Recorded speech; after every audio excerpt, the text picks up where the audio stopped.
In this video, we are going to talk about Tencent stock analysis. So before starting this video, please like this video and subscribe to this channel for our future updates. Tencent Holdings has outperformed the US tech giants in terms of share price year-to-date, YTD. In particular, the Chinese social media behemoth has risen 36% year-to-date, while its American equivalent, Facebook, FB, has sunk.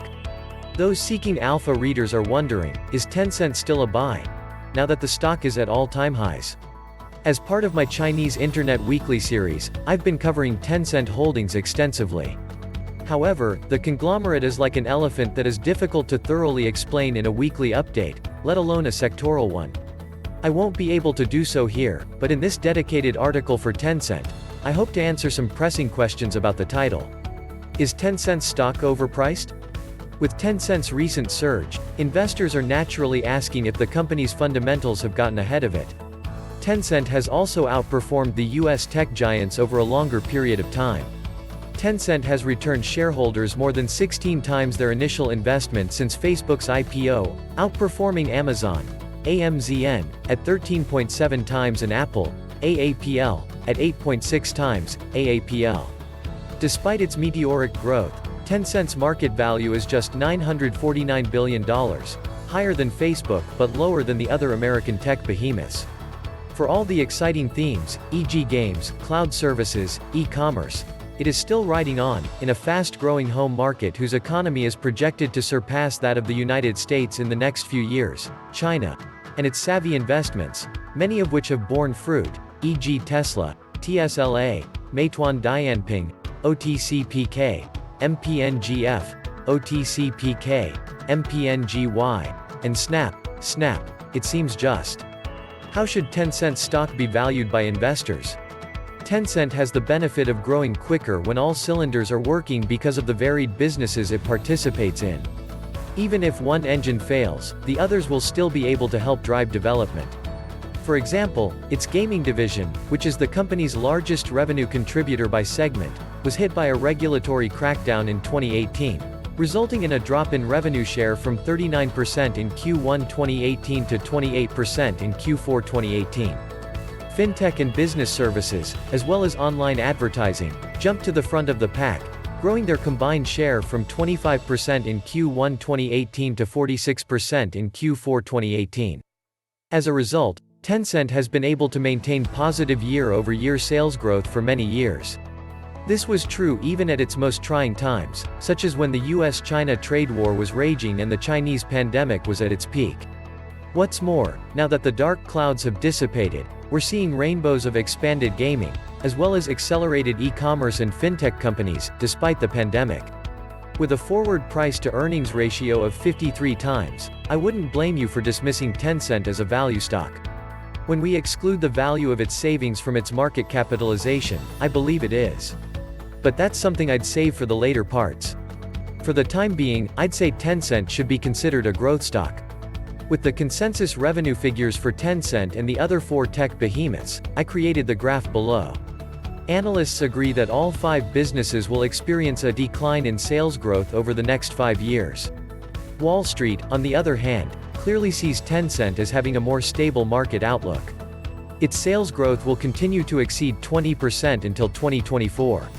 On a forward basis, the price-to-sales ratio will drop from 12.4 times in the fiscal year ending December 2020 to just 4.9 times by the end of 2025.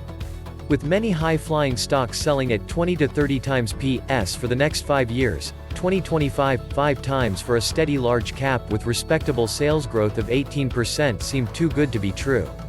Nonetheless, the most enticing aspect of Tencent is its plethora of acquisitions, several of which have proven to be multi-baggers.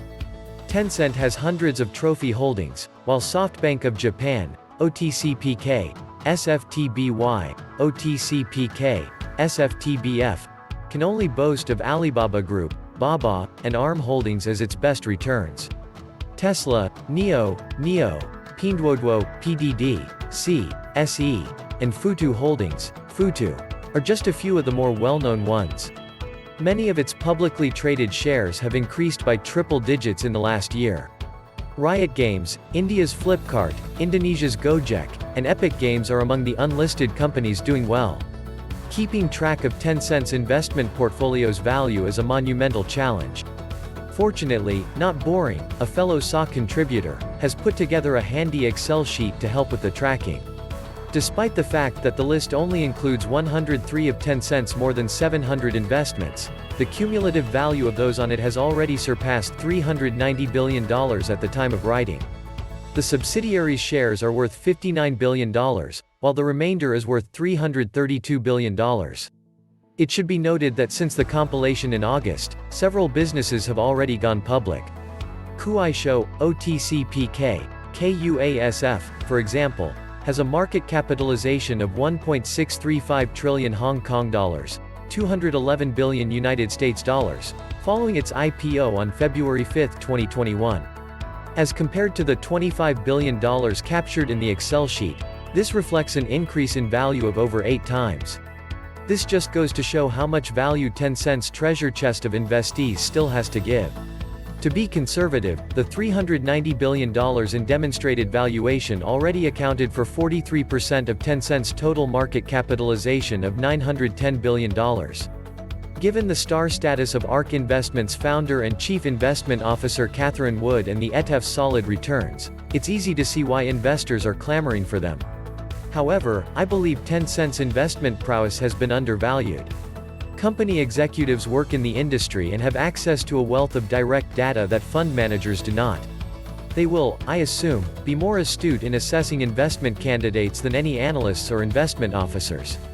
Tencent Music, TME, for example, was interested in music streaming and saw an opportunity with Spotify, Spot.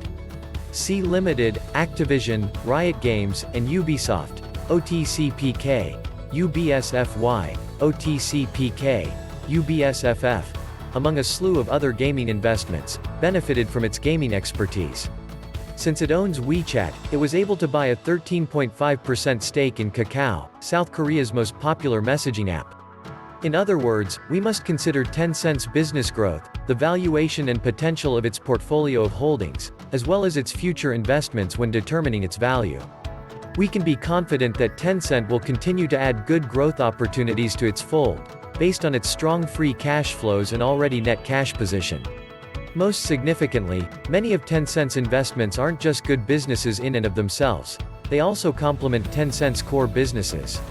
Pinduoduo, for example, uses Tencent's ubiquitous messaging super app WeChat to promote its group buying e-commerce model, and its users pay with WeChat Pay. This mutually beneficial partnership boosts WeChat's usage and stickiness, creating a constructive and efficient feedback loop. Similarly, Tencent's investments in gameplay streaming platforms Hoya, and Douyu, DOYU, help to increase interest in Tencent's games, which in turn helps the two investees increase traffic. As a result, each dollar spent by Tencent is more useful than a dollar spent by an ETF or an investment firm like SoftBank, whose goal is simply to increase the value of their investments. Is Tencent a publicly traded company in the United States? Yes, it is traded as TCEHY and TCTZF in the United States. The former, on the other hand, pays dividends in US dollars, while the latter pays them in Hong Kong dollars. As a result, TCEHY is the most common ticker in the United States. TCEHY's trading volume is insignificant as compared to Pinduoduo and even the lesser-known Chinese Robinhood, Futu Holdings, Futu, which have seen increased interest in recent months. The fact that it has many times the traded amount of fellow Hong Kong-listed Meituan is its saving grace. It's worth noting that ARK Investments' various funds, ARKK, ARKF, ARKW, ARKQ, invest in Tencent through TCEHY rather than the Hong Kong-listed shares with the ticker code 700HK. Cathie Wood doesn't seem to be concerned about the Trump administration's threat to delist US-listed Chinese stocks. If the US government decides to block investments in Tencent, as it did in Xiaomi, OTC, XIACF, OTCPK, XIACY, it won't matter whether Americans own the ADRs or the Hong Kong shares. However, considering the various large funds that own Tencent, the chances of this happening are slim. The the divesting would be a nightmare, and the fallout would be harmful to American shareholders' interests. Investor takeaway. As I have demonstrated in this article, Tencent has businesses that have benefited from the growing wealth of the Chinese, accelerated by the pandemic. It has made savvy investments where many of the investees not only benefited Tencent with capital appreciation but are also complementary to its businesses. The symbiotic relationships between Tencent and its investments further enhance their competitiveness and business growth in a positive feedback loop. Investors should value Tencent not just for its core businesses but also the rising value of its investments as well as its investing acumen identifying future acquisition prospects. Trading at a P/S ratio of 12.4 times for the fiscal period ending December 2020 while growing revenue at above 20% for the next 4 years seems to suggest further upside. The heightened regulatory environment on monopolistic practice in China is a cause for concern, but the newly established antitrust guidelines which came into effect on Sunday have the Chinese tech giants heaving a sigh of relief. Legal experts believe that the revisions in the final version from the draft published in November close a loophole that would have given the authorities too much leeway on regulatory scrutiny of the internet sector. This lifted an overhang on internet stocks including Tencent. What do you think about our video? Was our information helpful? Let us know in the comments below.